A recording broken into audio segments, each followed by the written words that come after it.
A market day on the outskirts of Islamabad, but fear is what permeates here.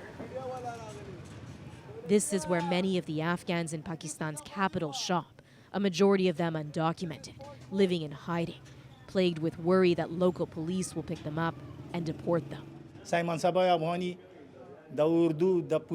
My life is ruined. Even hell is better than this place, says Sabir Saba, a former officer in Afghanistan who fled when the Taliban took Kabul in 2021. It doesn't matter what papers you have, he says. They're all useless if police here catch you. Pakistan abruptly ordered all migrants in the country illegally out last fall, forcibly rounding up those who didn't comply. A crackdown that led to a backlog at border crossings with Afghanistan. Tens of thousands of refugees forced to return to a country many have never known. Some families who had spent decades or their whole lives in Pakistan. Afghans waiting to be resettled in a third country were given an extension, but their time is now up. Even with Pakistan distracted of late during a tumultuous election campaign, there's dread among refugees that the expulsions will pick up again now that the vote is over. For so many here, it's too risky to speak about the crackdown out loud. This Afghan couple and their 4-year-old daughter are in Pakistan on expired visas. Tears stream down the young woman's face as she tells me how difficult life is. We can't go out, she says. I can't go to the doctor. We don't have the money or papers.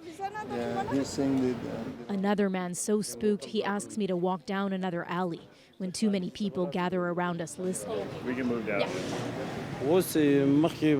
I was born in Pakistan, the 31-year-old says, but still, if the authorities see my ID card, they will tear it up or demand a bribe.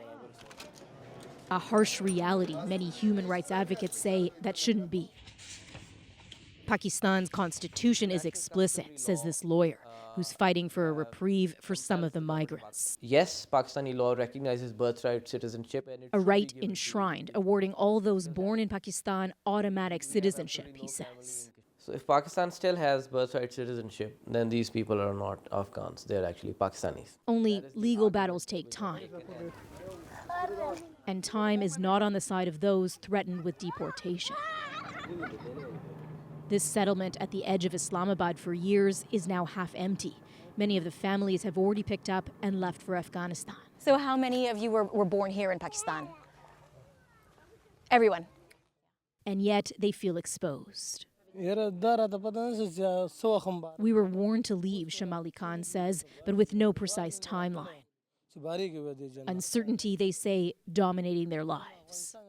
Even among those born here in Pakistan, the fear over anti-Afghan sentiment from authorities is so acute. There's also a lot of frustration from those refugees waiting months for countries like Canada to let them in, and worries that Pakistan's deadline for issuing exit visas for a third country is fast approaching.